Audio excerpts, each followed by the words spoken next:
샬롬. 오늘도 하나님의 말씀으로 또 하루를 시작하는 여러분들에게 하나님의 은혜와 평강이 충만하게 넘치시기를 간절히 축복합니다. 오늘 말씀은 시편 21편 말씀입니다. 여러분은 언제 살아가면서 가장 기쁘고 즐거워합니까? 아마 이 질문에 대한 대답은 각자의 여러 가지 대답이 있을 겁니다.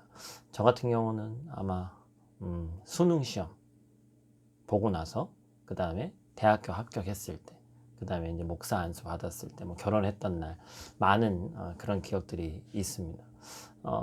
여러분들은 어떠한 것이 있는지 한번 말씀을 들으면서 한번 떠올려 보시길 바라요. 오늘 본문도 우리에게 어떠한 상황 가운데서 기뻐하고 있는 한 사람을 소개하고 있죠. 그는 다윗 왕입니다. 그런데 오늘 본문에 나오는 다윗의 기쁨은 근원이 일반적인 기쁨과는 다르다는 것이죠. 다윗이 왜 기뻐합니까? 바로 승리를 주시는 하나님으로 인해서 기뻐한다고 말하고 있습니다.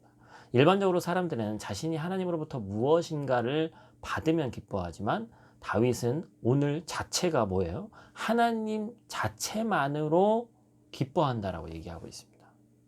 오늘 본문에서 다윗은 왕이 주의 힘으로 말미암아 기뻐하고 주의 구원으로 말미암아 즐거워한다고 말합니다. 왕이 누굽니까? 다윗 자신이죠. 즉 다윗이 하나님으로부터 말미암아 기뻐하고 즐거워할 수 있다고 고백하고 있는 거예요. 또한 이스라엘 백성은 왕의 승리를 통해서 이스라엘 공동체에게 주시는 하나님의 은혜를 간접적으로 또한 경험하면서 또 직접적으로 경험하면서 감사하고 찬양하고 있습니다. 그렇다면 오늘 본문에 기록된 왕에게 주시는 승리는 다윗 왕과 이스라엘 백성에게만 약속하신 것일까요? 아니죠. 지금 몇 천 년 지나서 살고 있는 우리에게도 동일하게 주신 것입니다.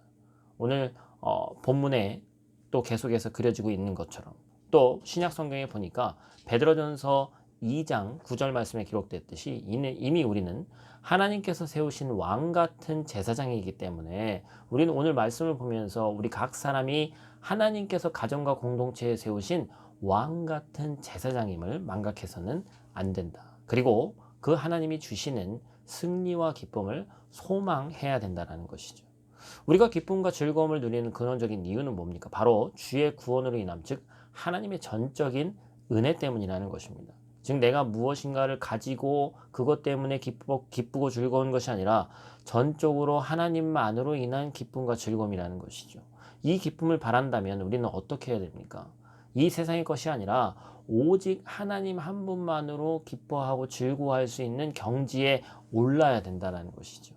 하나님이 주시는 어떠한 것으로만 기뻐하는 것이 아니라 하나님 자체를, 여호와 하나님 자체만으로 기뻐해야 되는 그것이 진정한 즐거움임을 깨달아야 된다는 것이죠.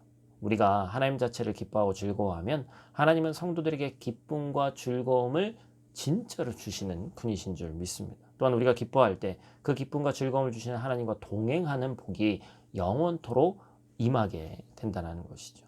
계속해서 오늘 본문에서 다윗은 우리가 지존하신 이의 인자함으로 흔들리지 않는다라고 얘기합니다.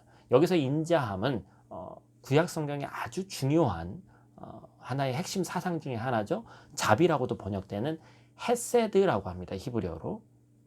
그렇다면 본문에서 하나님이 주시는 이 헤세드는 뭡니까? 먼저 우리가 흔들리지 않게 해주시는 것이죠.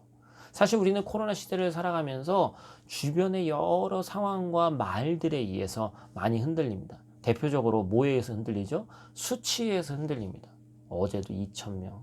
아마 오늘 아침에 되면서 저는 한 3,000명도 되지 않을까 그런 걱정이 있는데, 본문에서 하나님이 주시는 그러한 이 헤세드의 이 자비의 말씀, 이것은 뭘 주시는 겁니까?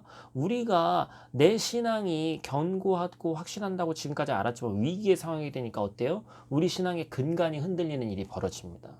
갈팡질팡하는 것이죠. 그런데 오늘 본문에서 다윗은 지존하신 이의 인자함으로 흔들리지 않는다고 고백합니다. 이 말이 무슨 얘기예요?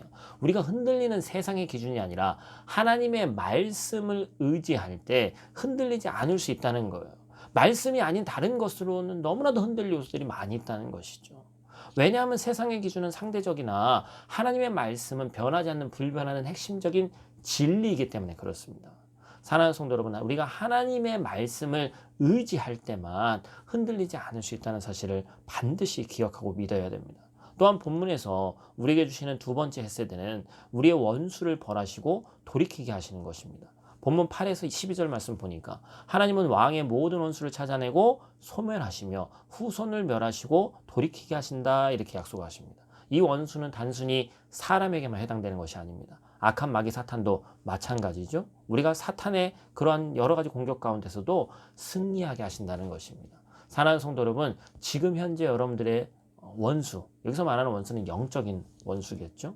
각자 여러분들을 괴롭히고 힘들게 하는 그런 영적 원수가 있을 거예요. 그러나 바라기는 하나님의 자비하심으로 말미암아 원수와 고난 때문에 쓰러지는 비참한 인생이 아니라 하나님의 자비로 비상하는 인생이 되길 원합니다. 또한 그런 하루가 오늘 하루 되시기를 간절히 축복합니다. 기도하겠습니다. 하나님, 요즘 코로나로 인해서 기쁨과 즐거움을 잊어버리고 살아가고 있습니다. 그러나 오늘 말씀은 이런 우리에게 하나님께서 승리를 주시고 참 기쁨과 즐거움과 자비를 허락하신다고 말합니다. 힘들고 어려운 때를 살아가는 우리가 낙담하는 것이 아니라 우리에게 참 기쁨과 즐거움을 주시는 하나님을 더욱 경험하게 되기를 원합니다.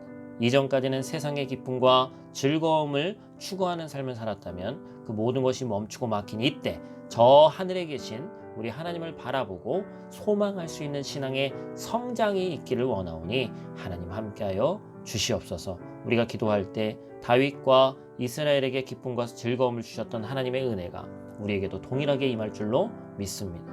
이 소망을 가지고 오늘 하루도 승리하는 삶 사는 우리 귀한 성도들 되게 하여 주시옵소서. 승리의 이름 대신 예수님 귀하신 이름으로 기도드립니다. 아멘.